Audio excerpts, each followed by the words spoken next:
นี่เนาะมาประทาดโทนเนาะเมืองไซฟูทองแกงสอนเขตเนาะมาเบิ่งเนาะเหมือนกันเนาะมีคนมาบ้านเยอะเป็นจำนวนหลายคน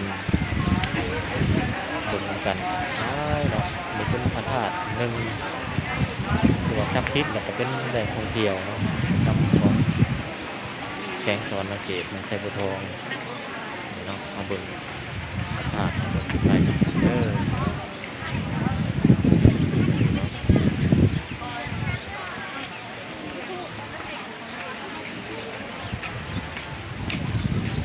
เป็นปรากฏการณ์ใหม่ของแผงเนาะที่ว่าเป็นแห่งท่องเที่ยวสำคัญอันหนึ่งของทุกคนเนาะ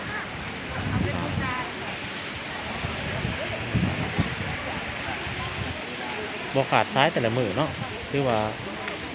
ผู้คนมาไหวพระธาตุที่ว่าเป็นจำนวนหลายแต่ละมือก็ได้บ่ขาดเนาะแต่ละมือนะเนาะมาเบิ่งเนาะ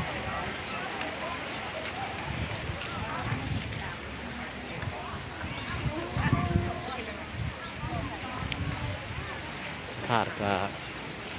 ยังคงเป็นสภาพเดิมเนาะมีเขาบัวสามารถเขาได้เนาะคืออะไรอยู่ในสภาพเดิมอยู่เนาะเขาไปเบิ่งเขาใจเนาะเบิ่งเขาที่เขาไปเบิ่งข้างในครับ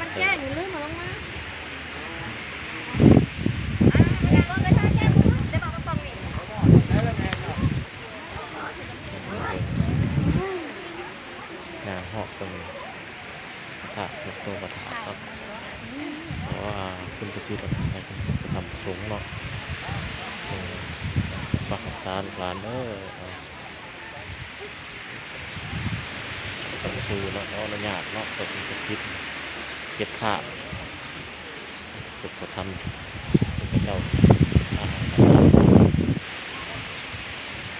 คิดของชาวแกงคนละเขตทุกคนเนาะแล้วก็ตัวเขตลาวของเรา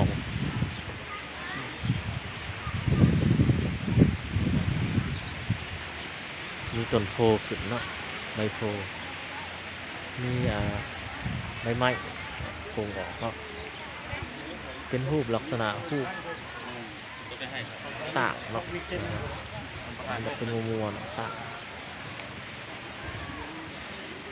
าก1 2 3 4 5 7หัวเนาะ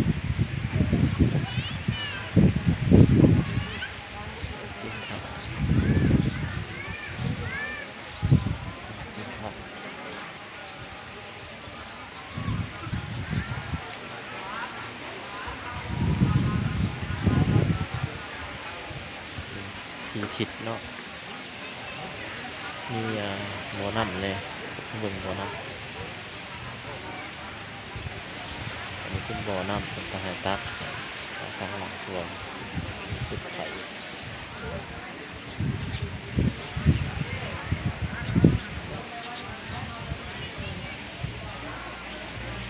ฮูกเป็นฮูกที่กับพญาเนาะพญาเผาสับเนาะ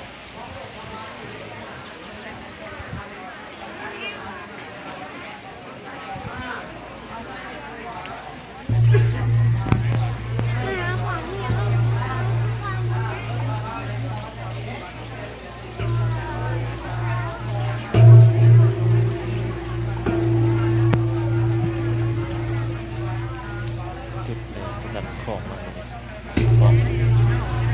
ประตูจะมีกุญแจหรอกเป็นหูฝา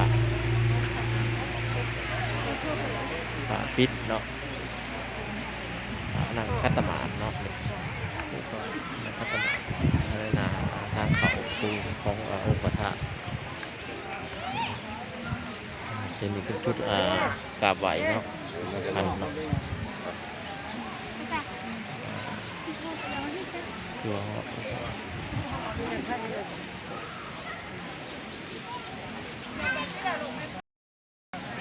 ทุกคนกำลังไว้มาตลอดน้ำอายุเนาะ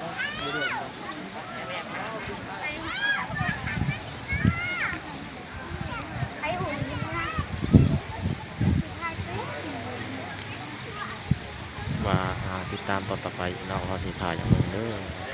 แต่เฉพาะจบสำนีก่อนเนาะติดตามเด้อ